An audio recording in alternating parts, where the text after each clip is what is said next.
Hi, and welcome to another edition of the Georgia History Guy podcast. My name is Jay Bragman. I am the Georgia History Guy, and I look forward to telling you another interesting story about a Georgia history topic today.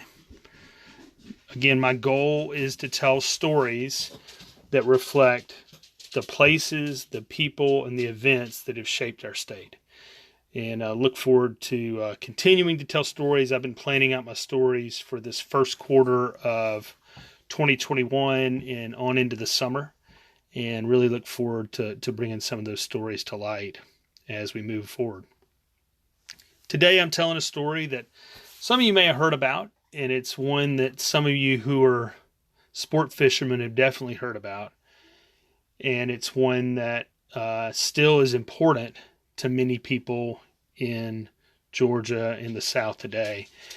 The record and the story we're going to talk about is the record of George W. Perry of Telfair County, Georgia, in 1932, landed the largest largemouth bass ever caught in the world.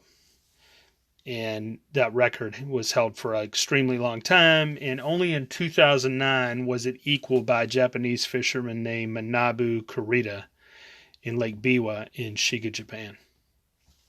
Why is it that important that someone would hold this record? Why is it that important that the largemouth bass is a fish that matters?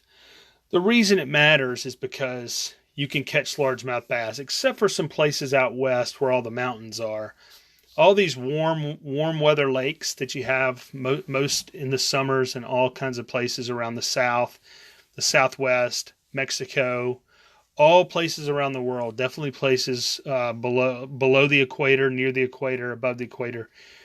You can find largemouth bass all over the world. So this record fish that he caught was important because this is one that anybody could aim for.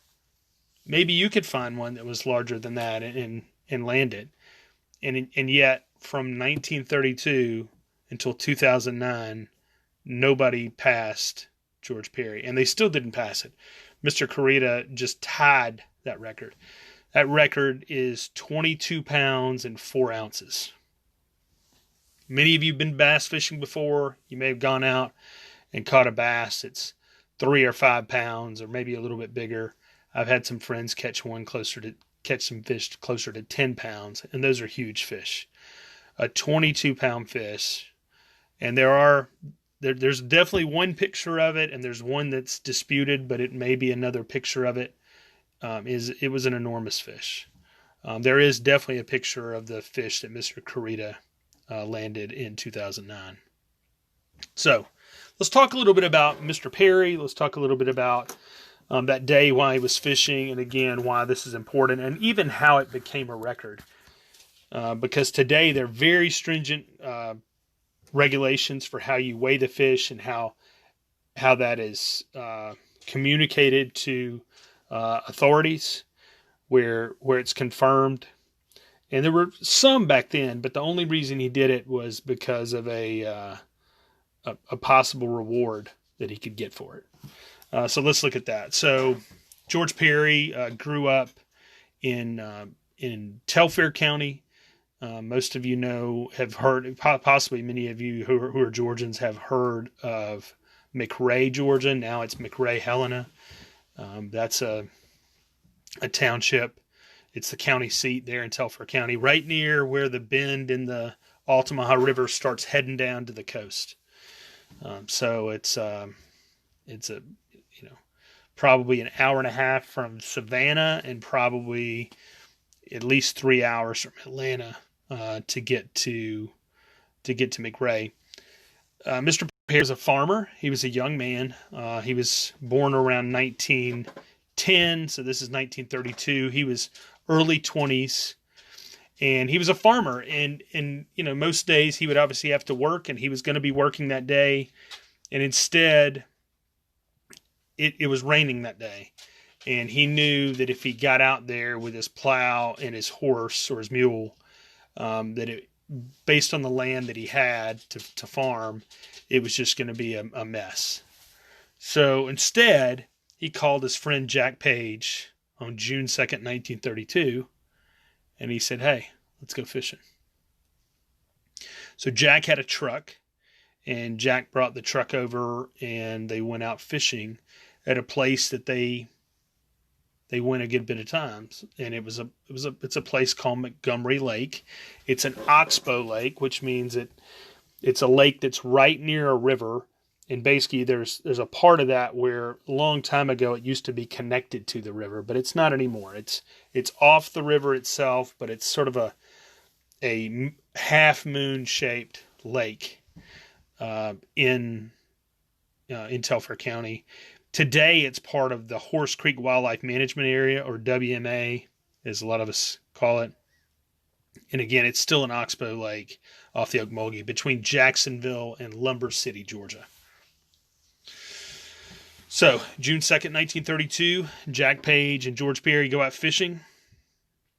And they got out there, and they were in a boat that George had built. George had built this flat bottom boat, and they had been fishing all day, and were really not having a lot of luck. Of course, it had been raining. It rained a little bit while they were out there fishing, and George had a lot of kids, and Jack had some kids as well, and they needed to get home.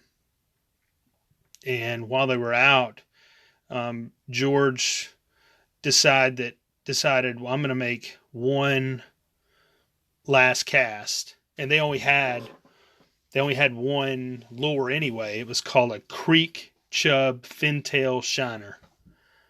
Creek Chub Fintail Shiner. So it looks like a little shad fish. If you can look at them online, but these lures are still made in some ways today, the same types.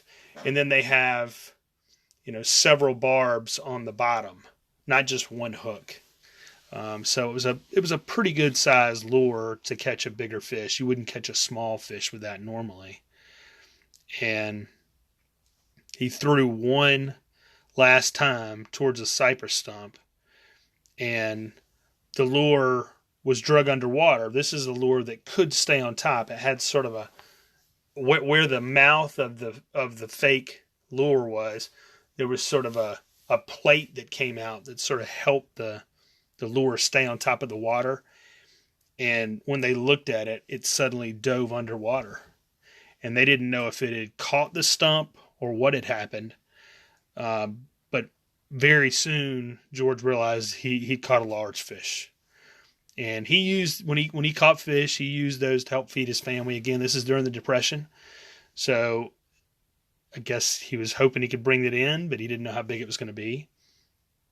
And he kept reeling, and they kept moving the boat towards that area so he didn't have as much drag on the line. And finally, they got the boat, and they got the fish, and they got it into the boat, and they knew it was big. So Jack drove them back to Helena, and when they got there, they stopped at a place that a lot of fishermen and a lot of people, you're always going to have older men and outdoors people hang out at a place. Sometimes it's a hardware store, sometimes it's a bar, wherever. This just happened to be a store where hunters and fishermen used to gather. It was called the J.J. Hull store. And when they got there, they were just going to go in and sort of show off. Look at this fish that George caught. And so they did, and these guys were really impressed with it. At the same time, somebody said, what you ought to do is Field and Stream magazine has this big fish contest, and you ought to turn this in for that. And so somebody had a Field and Stream magazine in the store, and they read the directions real quick and realized that he had to have it weighed by a certified scale. So they had it weighed by a certified scale right there in the area. There was one next door, I believe, a place next door where they had it certified. So they had it weighed, they measured the girth, they measured the length of the fish, and then they had to have it notarized. So they had a notary in town, and that person notarized it. And then George sent the application in to Field and Stream. and I don't think he was thinking much about it. He took the fish back. There apparently there's at least one photo of Jack Page holding the fish. Everybody has proven that that's true. And then there's another one that that Field and Stream believes they found. It's definitely George Perry, and he's holding a fish. They say it is the same fish that was the record fish, the 22-pound, 4-ounce fish. So there are at least one picture of it. There's possibly two pictures of it. Nevertheless, there are no pictures of it after that. He took it home and he scaled it and filleted it, and he cooked it for his family over the next couple of days. So they ate it. He wasn't thinking much about it. I mean, people did talk about the fish. It was a big deal for the area that he had caught a big fish, but people didn't know it was a record. People didn't know about records back then. And then, several weeks later, he received a rod and reel, a box from Field and Stream, and it was a rod and reel saying that he had won the contest. And ironically, he won the same contest in 1934 while fishing a pond in Atkinson County. So George Perry was a good fisherman. He was a lucky fisherman, and again, you don't catch fish that large regularly. And it's the same thing with shooting deer that large. You can even have trail cameras out all the time, and you're not always going to hit the big deer or catch the big fish. But he was very fortunate that happened to him. Later on, George, who was an avid aviator, died in a plane crash in 1974. And that was before his record became even famous in the 1980s and 1990s. So he was not seen as a famous fisherman necessarily. He was known as a guy who liked to fish.